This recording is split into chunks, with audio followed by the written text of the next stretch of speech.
கார்டனுக்கு உங்களை வரவேற்கிறேன். வாங்க எங்கள் தோட்டத்தை பார்ப்போம். சப்ஸ்கிரைப் பண்ணுங்கள், லைக் பண்ணுங்கள், ஷேர் பண்ணுங்கள். வாங்க வீடியோக்குள்ளே போவோம். இன்றைக்கி என்ன பார்ப்போன்னா மிளகாய் பழம் பறிப்போம். பாருங்கள், பச்சை மிளகாய் ஏற்கனவே இது போட்டிருக்கேன். பச்சை மிளகாய் காய் பறித்ததை நிறையா காய்ச்சது பாருங்கள். இப்போவும் லைட்டு போட்ட மாதிரி பல்பு போட்ட மாதிரி தொங்கிட்டுருக்கு பாருங்கள். அதை பறிக்காமல் பழம் விதைக்காக விட்டுட்டேன். எல்லாத்தையும் பாருங்கள், ஒரு 6-7 காய் இருக்குது பாருங்கள். 2 சின்ன பிஞ்சும் இருக்குது, 2-3 சின்ன பிஞ்சும் இருக்குது, 6-7 பழமும் இருக்குது. வாங்க அதை பறிப்போம்.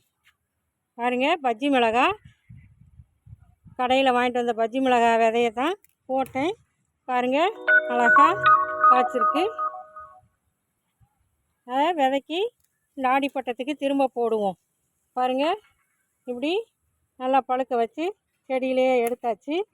பாருங்கள், சின்ன ஒரு அரை வாட்டர் கேனில் தான் வச்சுருக்கேன். வாட்டர் கேனை 2ஆக கட் பண்ணதில் அரை வாட்டர் கேனில் வச்சுருக்கேன். பாருங்கள், அதில் நல்லா 2 தடவை இப்படி 6 மிளகாய் குடிச்சிருச்சு. இது 3ஆவது தடவை. பாருங்கள், 6 காய் பறிச்சாச்சு. இந்த ஒரு குட்டி காய் ஒன்று இருக்குது, அது இருக்கட்டும். இங்கே 2 பிஞ்சு இருக்குது, அது இருக்கட்டும். அடுத்த வாட்டி பறிச்சுக்கிடுவோம்.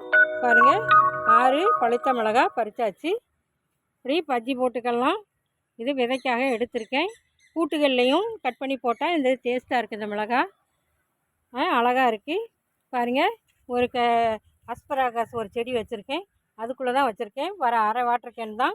நல்லா அழகாக காய்ச்சிருக்கு பஜ்ஜி மிளகாய். அது அனைவரும் வளர்த்து பயன்பெறுமாறு அன்போடு கேட்டுக்கிறேன். வீடியோ பார்த்ததுக்கு நன்றி. Happy gardening. வாழ்க வளமுடன்.